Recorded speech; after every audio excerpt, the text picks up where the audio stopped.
దేవునితో నడవడం అంటే ఏంటంటే దేవుని దిశలో కొనసాగడం.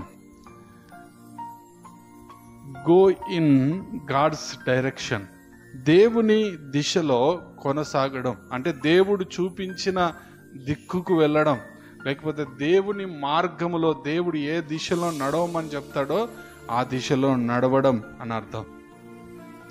అంటే ఒక్క మాటలో చెప్పాలంటే దేవుని చిత్తానుసారమైన జీవితమే గాడ్స్ డైరెక్షన్లో జీవించడం అంటే, నడవడం అంటే. దేవుని చిత్తానుసారమైన జీవితం గురించి మనం ఆలోచన చేసినప్పుడు మనందరి జీవితాల్లో దేవుని చిత్తాన్ని జరిగిస్తామా? ఏదైనా పని చేసిన తర్వాత ప్రార్థన చేస్తామా? పని చేసే ముందు ప్రార్థన చేస్తామా? పని చేసే ముందు ప్రార్థన చేయాలి, కానీ పని చేసిన తర్వాత ప్రార్థన చేస్తాం. ఫెయిల్ అయితే, పాస్ అయితే ప్రార్థనలు ఉండే. ఇక ఫెయిల్ అయితే ఏమని ప్రార్థన చేస్తాం?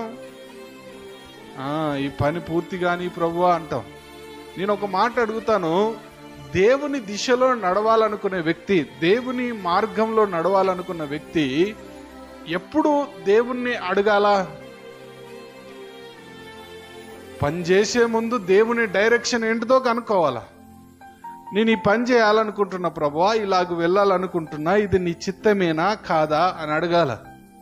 కానీ చాలాసార్లు మనం చేసే పని ఏంటిదంటే పని చేసిన తర్వాత ప్రార్థన చేస్తాం.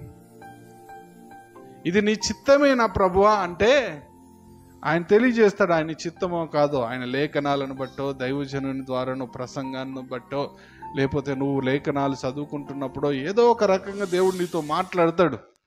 మాట్లాడి ఆ డైరెక్షన్ కరెక్టా తప్పా అని చెప్తాడు.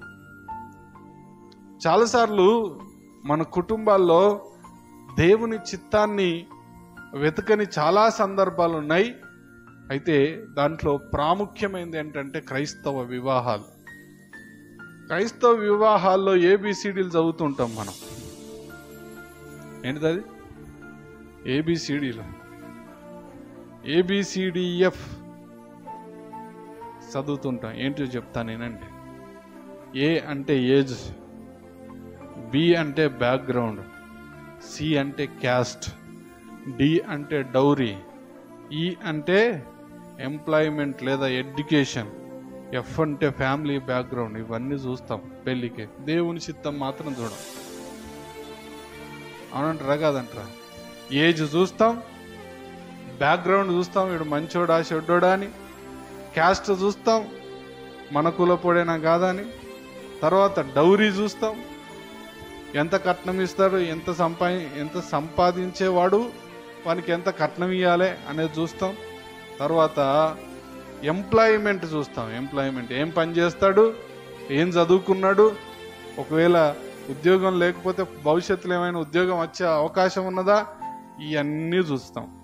F family background. ఫ్యామిలీ మంచిదేనా, అబ్బాయి మంచోడైతే సరిపోదు, ఫ్యామిలీ కూడా మంచిది కావాలా, ఇవన్నీ చూస్తాం. కరెక్టే, మంచిదే.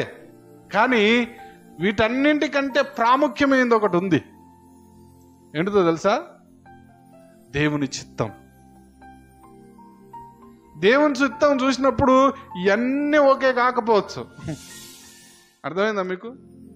వాడు మంచి కట్నం ఇచ్చేటోడు కాకపోవచ్చు, మన కులపోడు కాకపోవచ్చు, వానికి ఏ ఉద్యోగం లేకపోవచ్చు. కానీ దేవుని చిత్తం అయితే ఆ కుటుంబం నిలబడుతుంది, స్థిరపడుతుంది. దేవుని చిత్తాన్ని వెతికే వాళ్ళంగా ఉండాలి. అందుకే pray and plan. Pray and plan. ప్రార్థన చేసి ప్రణాళికను సిద్ధం చేస్తే అది దేవుని డైరెక్షన్లో ఉంటుంది, దేవుని కోణంలో ఉంటుంది, దేవుని మార్గంలో ఉంటుంది.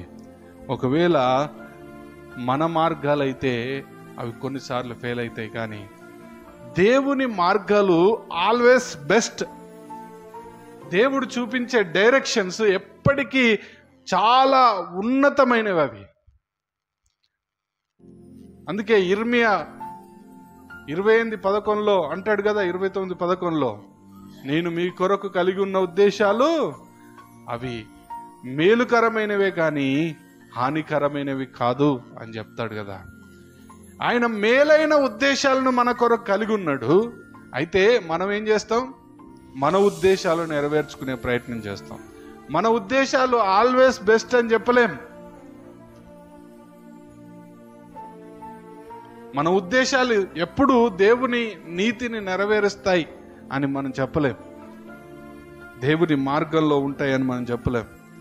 మనం ఎప్పుడు మనకు ఇష్టమైంది బెస్ట్ అనుకుంటాం. కాదు, దేవుడు మన కోసం ఇచ్చింది బెస్ట్ అనుకోవాలా. అప్పుడు మన జీవితం సాఫీగా సాగుతుంది. దేవుడిచ్చిందే బెస్ట్.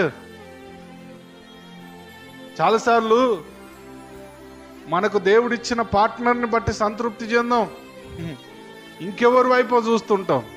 అంటే నువ్వేం ఆలోచన చేస్తావు అంటే దేవుడు నీకు ఇచ్చింది బెస్ట్ అని ఆలోచన చేయట్లే. ఇంకెవరు భార్యనో చూస్తావు, ఇంకెవరు భర్తనో చూస్తావు. అంటే అర్థం ఏంటిది? దేవుడు నీకు ఇచ్చిన దాంతో నీకు తృప్తి ఉందన్నట్ట, సంతృప్తిగా లేవన్నట్టు, దేవుని మార్గంలో నడవట్లేదన్నట్టు, దేవుని మార్గం నుంచి బయటకు వచ్చేసావు అన్నట్టు. ప్రియమైన వారలారా, దేవునితో నడవాలంటే దేవుని మార్గంలో నడవాల, దేవుడు చూపించే మార్గంలో నడవాల. అందుకే ద్వితీయోపదేశ కాండం 28వ అధ్యాయం 9వ వచనంలో అక్కడ ఒక మంచి మాట రాయబడింది.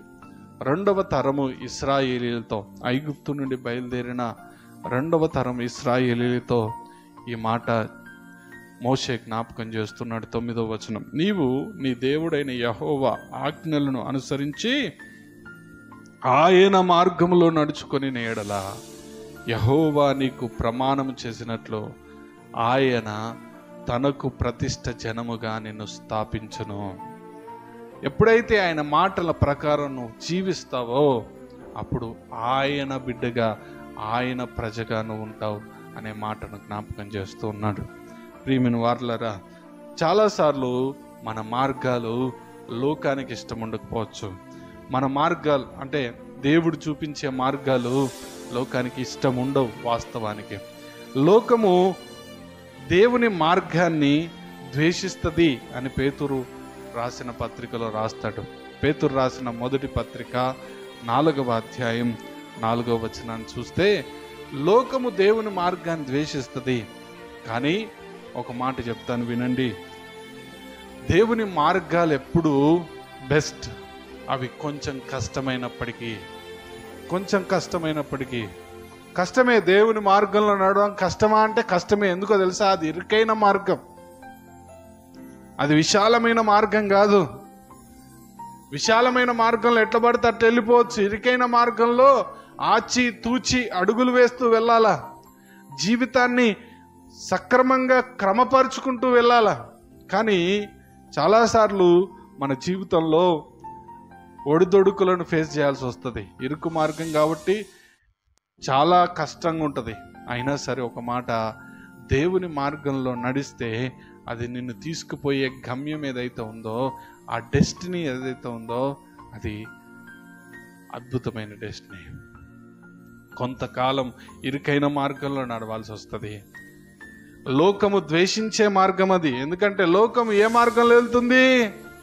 విశాలమైన మార్గంలో వెళ్తుంది. అరే మీకేడా పని లేదారా, అంత ఇరుకు మార్గంలో, అంత సంకుచితమైన మార్గంలో మీరు పోతున్నారు అని లోకం పదే పదే మనల్ని అంటూ ఉంటుంది. లోకానికి ఇష్టం ఉండదు ఈ మార్గం. కానీ ఒక మాట, దేవుడు మన కొరకు ఒక మార్గాన్ని నిర్ణయించాడంటే అది అద్భుతమైన మార్గం, మన జీవితంలో ఎంతో ఉపయోగపడే మార్గం అని నేను మీకు జ్ఞాపకం చేస్తూ ఉన్నాను.